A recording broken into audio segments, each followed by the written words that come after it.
Og við höldum áfram hérna frá Húsavík í gistiheimilinu Árbóli sem stendur við þessa fallegu á Búðarána og næsti viðmælandi minn einmitt alinn upp hérna aðeins ofar við Rauðatorgið. Já, hérna upp á Rauðatorgið og til þess að halda eitt í haga, ég held ég hafi fundið upp Búðaránin líka.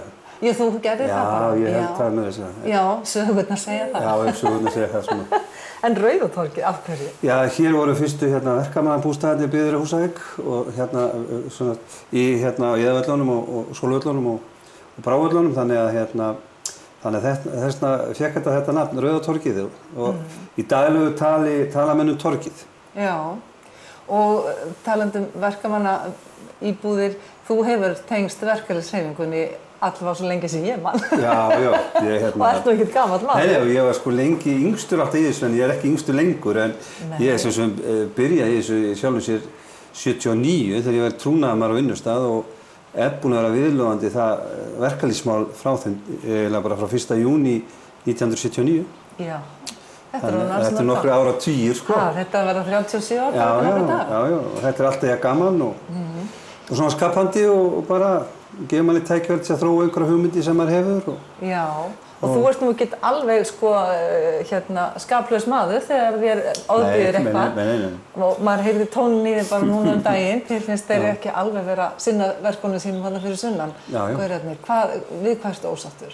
Nei, það sem þú ert að vitna til samtök atvinnulífsins, varðandi vinnustaðaeftirlit, að það mikil þörf á öflugu vinnustaðaeftirliti allt land og verkalýðshreyfingin með ríkisskattstjóra, vinnueftirlitinu, Vinnumálastofnun og lögreglunni hafa tekið upp svolítið hert eftirlit og sem að skila góðum árangri, en samtök atvinnulífsins svolítið á kantinum og hafa ekkert gefið sig til í það að vera með okkur og ég hef verið að gagnrýna og gerði það síðast núna í þessari viku og fekk svona reiðipóst í gær og frá þeim. Já, þeir eru svo svíkt alltaf ánægð með að ég sé að skamma þá, en þeir eiga það skilið. Já, það er bara einfalt. Já, það er bara einfalt. Og hvað viltu að þeir... Ég vil bara að þeir komi að þessu með okkur og séu bara hluti af þessu liði sem er í þessum eftirlitsstörfum. Það vantar eitt púsl í þessa mynd og það eru þeir. Já. Hvernig til og með staðan á þessum málum hér á þínu svæði? Ja, það er nú hægt að segja það að hún er mjög góð vegna þess að það er bara út á okkar eftirlitið. Ég held að eftirlitið sé sennilega hvergi eins öflugt eins og hér á okkar svæði sem er mjög stórt. Ég held að okkar félagssvæði nái yfir 18% af landinu. Það er náttúrulega ekkert í samræmi við fólksfjöldan, heldur bara landsvæðið er svo stórt. En það er mjög... Þú ert ekki bara að tala um Norður-Þing, Nei, við erum í sjálfum sem er vinnustaðaeftirlitið náum við til Þórshafnar og við erum hérna upp í Mývatnssveitina og inn að Valaheiði, eða Víkurskarði. Þar erum við hættu við að hafa skipt okkur af, en þannig að svæðið er gríðarlega stórt. Þetta er líka að segja menn það að það hefur margt breyst í þessum efnum. Já. Þetta er ekki bara Íslendingar sem þekkja sín réttindi, það eru ýmsir aðrir. Já. Þú að segja það? Já, akkurat það það hefði í sjálfs verið nóg fyrir okkur svona normalt stéttarfélag að takast á bara við aukna ferðaþjónustu. Því að utan við höfuðborgarsvæðið á Suðurlandi þá er þetta heitasta svæðið Það er Eyjafjörðurinn og Þingeyjarsýslurnar og það er alveg gríðarlegu fjöldi meiri umsvif í ferðaþjónustunni þeir eru alveg rosaleg á öllu svæðinu og ég held að hafi 2014 þá hafi heimsótt okkur Þingeyinga 380.000 manns. Já. Það er bara hannig 380.000 manns, þetta er ekki smálags fjöldi, þannig að þetta er gríðarlegur fjöldi og hefur aukist á síðasta ári og mun aukast á þessu ári og ofan í þetta kemur svo allar þessar framkvæmdir sem hér standi yfir og þar erum við að sjá að þessu verki komi svona kringum 800 manns og þetta er svolítið rúllandi þannig að kannski ekki vera akkurat 800 í einu en það er svona vaktir en það er gríðarlegur fjöldi og þeir frá öllum, ekkert frá öllum löndum er ansi mörgum þjóðlöndum Hverjir eru fjölmennastir? Pólverjarnir. Já. Það er gríðarlega mikið af Pólverjum. Þannig að við erum með mjög marga gesti sem koma hingað tímabundið og fara. Já. Og hvernig er tekið á móti þeim? Hvernig vita þeir sinn rétt og þetta allt saman? Hvað okkur var þá er vel tekið á móti þeim hér og það er viljið til þess hjá okkur öllum, ég meina samfélaginu hér og með fagna þessum framkvæmdum og og bæjaryfirvöld að gera sitt besta og það allir að gera sitt besta og við erum búin að halda fundi með allflestum starfsmönnum sem á svæðinu og svo spyrst það út bara fyrir hvað við stöndum og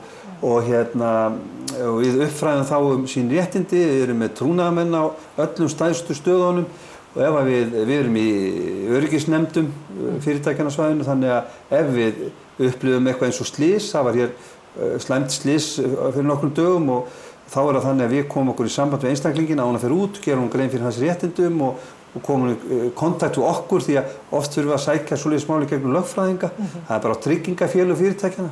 Þannig að við erum mjög ströng á því að fylgjast með öllu þessu og já, ég bara nokkuð sáttur við það hvernig þetta gengur hjá okkur. Já, þannig að þú vilt í raun og veru að þessi fyrirmynd sé tekin á aðra staða. Já, og einmitt og svo ánægjulegt að geta unnið þetta með fleiri aðilum, ég meina þó mér hafi brugðið pínu þegar lögreglan á höfuðborgarsvæðinu hafði samband við mig daginn og kynntu sig að þá datt mér hvort ég hef gert einhvern djöfulinn af mér en það var ekki, þá var bara þeir að koma hingað norður og með lögreglunni á Akureyri og hér og vildi svona fara í skoða bara, taka út mansal og ýmisleg atriði sem það að skoða og báðu okkur að vera með sér í því vegna okkar þekkingar og yfirsýnar yfir allt svæðið og þannig að það gaman að þessu, það svona aukið þungi í þessu.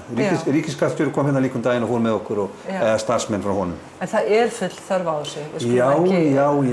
Það gera lítið úr því. Það verður efni í langan þátt að ég myndi bara að rifja upp þau ljótu mál sem við erum að fá, sem eru mörg ansi ljót. Og eitthvað sem maður bara trúir ekki en það bara, já.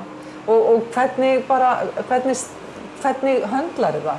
Hvað gerir þið? Já, við höndlum það með ýmsu móti. Við gerum það bara við sjálf og svo bara gerum það ef við þurfum að gera það með öðrum aðilum, lögreglunni eða ríkisskattstjóra. Það er hér dæmi það alveg að það sé verið að biðja fólk að taka þátt í sviksamri starfsemi með að stelunda skatt öðru. Og ég meina þannig að við þurfum bara að taka öll svona mál og eiga þá samskipti við opinberar yfirvöld og oft leysum við líka málin bara beint við atvinnurekendur sem að fara þessa leið, fara út af sporinu. Já, og veitir ekkert af. Nei. En við höfum náttúrulega verið að fara hérna í þættinum yfir bara ástandið og bara þessa miklu uppbyggingu og þú sem innfæddur húsvíkingur þekkir þetta. Samfélagið hérna allt annað heldur en það var þegar þú varst að alast upp. Já, þetta ekkert sama samfélag og maður sér það bara að það er nóg að fara í kirkju, miklu minni kirkjusóknir, þetta allt annað samfélag. Þetta bara eins og allt land orðið svona fjölþjóða samfélag og það svona ýmislegt svona sem að maður verður var við.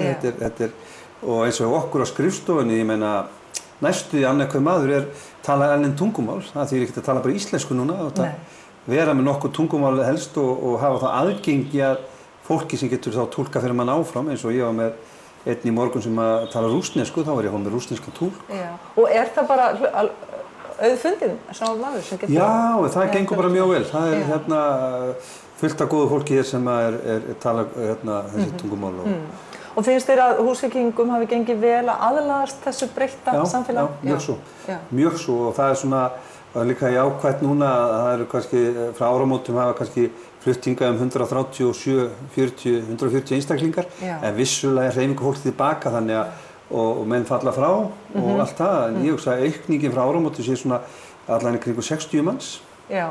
Og þetta þýðir náttúrulega meiri þjónusta, þetta þýðir líka meira álag á sveitarfélagið og allt það. Þið þurfið ekki annað en að horfa hérna út það sem þið eru að taka upp þennan þátt. Hérna hinum megin verið að breyta gömlu hús í flottan veitingastað sem verður örugglega vinsæll. Ég meina Samkaup hafa verið að taka í gegn sína búðir, þeir komið nýjar búðir. Ólís og fleiri eru að umbreyta sínum þjónustumiðstöðum stöðum sem verða alveg glæsilegar og annað líka sem menn hafa, og ég vona og bind voni við, það hér sjóböð út á Höfða sem náttúrulega alveg gríðarlega flott hugmynd og ég vona og mér sýnist allt bendir til þess að það verða veruleika. Já. Algjör snilld. Spennandi tímar sem við lifum núna og þið og ég ætla bara að láta staðan mig hérna og við ykkur ætla ég að segja að við ætlum að enda þennan þátt á stelpubandinu Herðubreið. Við höfum það fyrir satt að þær séu allar norðlenskar en þær héldu sína fyrstu tónleika í Litlagarði rétt fyrir framan Akureyri í gærkvöldi. En við kveðjum ykkur hérna úr Norðurþing frá Húsavík, þessum fallega stað hérna gistiheimilinu Árbóli og segjum bara góða helgi og hafa það sem best.